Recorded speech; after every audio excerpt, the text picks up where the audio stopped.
તો hello guys, welcome to back my YouTube channel. So guys, તમારું આજના મારા વ્લોગમાં તો હું અને મારા ભાઈઓ બધા અમે જઈ રહ્યા છીએ ડાકોર. અને ડાકોર અમે ઘણા ટાઈમ પછી જઈએ છીએ, લગભગ દોઢ બે વર્ષ પછી. આમાં બધા એવા પ્લેયર છે કે જે દોઢ બે વર્ષ પછી જાય છે. પહેલા જતા હતા, વચમાં બંધ કરી દીધેલું અને હવે ફરી આજે જવા માટે અમે નીકળ્યા છીએ. તો વ્લોગ્સમાં બને રહેજો. ચાલો.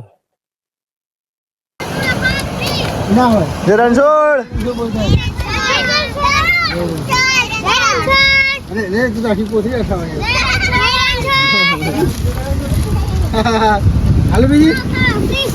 ગાઈઝ, અમે ડાકોરના મેન હાઈવે પર હવે ચડી ગયા છે, મૌદા થી ડાકોર.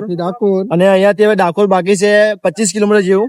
અને અડધો 30% રસ્તો મારો પૂરો થઈ ગયો છે અને હવે પહોંચી જવા છે. મેન હાઈવે પર ચડી ગયા છે.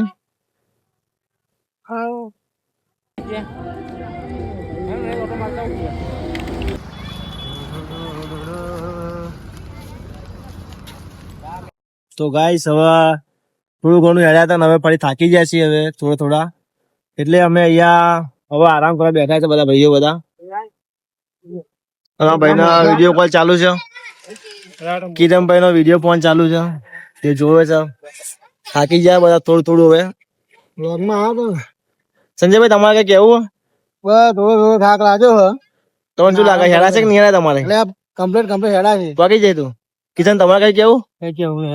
મહેમાન, તમારે બોલવું હોય એ શબ્દ? તમારે ભાઈ જય રણછોડ. વાહ, જય રણછોડ. વાહ ભાઈ, તો કઈ કહેવા જેવું જ નહીં. એમને ફોનમાં જ લાગી રહ્યા છે. તો ગાઈસ, બનાવી દેજો બ્લોગમાં. હજુ ઘણું રહેવાનું બાકી છે. જમી જાવ, અમે આવીએ. તો બ્લોગમાં બનાવી દેજો. હજુ અમારા એક ભાઈબંધ આવે છે, સતીશભાઈ, એટલે એમની રાહ જોઈને બેઠા છીએ. એ આવે એટલે આગળનો બ્લોગ કન્ટિન્યુ કરીશું, આગળ ચાલતા દઈશું. ચાલો.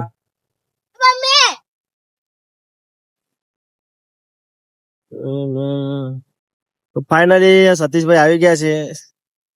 તો ગાઈસ, અમે જે ભાઈબંધને લેવા માટે અહીંયા બેઠા હતા કે આવે પછી એના અંગત જઈએ, એ જ ભાઈબંધ અમને મૂકીને આમાં આગળ વહી ગયો છે.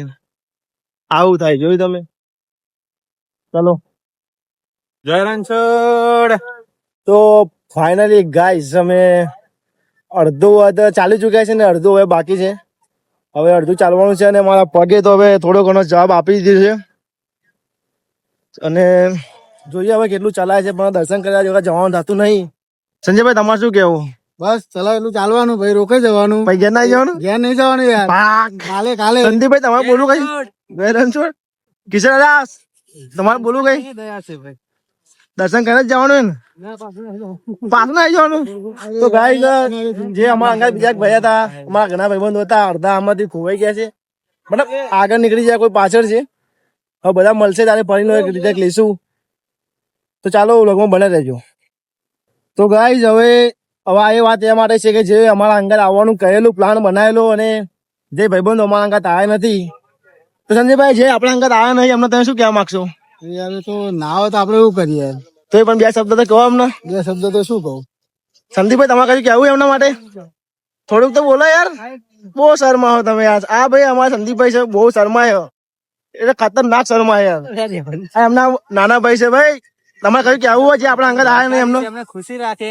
તો ફાઇનલી હવે અહીંયાથી ડાકોર 15 કિલોમીટર બાકી છે.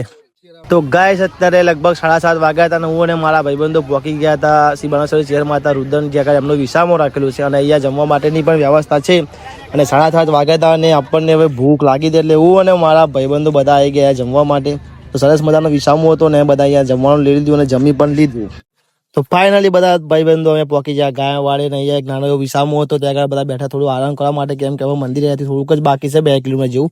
અને પગ બધા થાકી ગયા, થોડોક આરામ કરવા બેસી ગયા.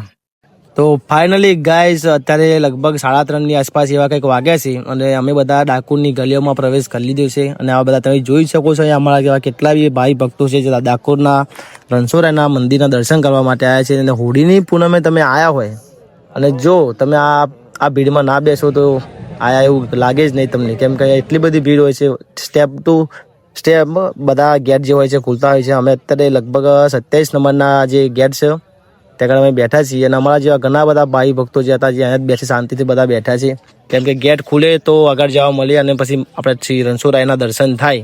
અને ગાઈસ અહીંયા જે બધા ભાઈ ભક્તો બેઠા છે, બધું આ જે પબ્લિક છે બધા દૂર દૂર ગામડાઓમાંથી આવેલું છે બધા, અને અહીંયા બધા બેઠેલા છે. અને જો ચાલીને તમે આયા હોય ને જો તમે અહીંયા આવીને બેસો જે તમને આરામ મળે છે ગાઈસ, એની વાત એ પણ કાનુડાના રાજમાં, મતલબ જે કાનુડાની નગરી છે ત્યાં આગળ આવીને તમે બેઠા હોય, કલાકોની કલાક તમે અહીંયા બેસી રહો ત્યારે તમને કાનુડાના દર્શન થાય છે. અને અમારા જેવા ઘણા બધા જતા જે દર્શનની આશા હતી બધાને કે દર્શન કરીને જવાનું છે, એ રીતના અહીંયા બેઠા છે.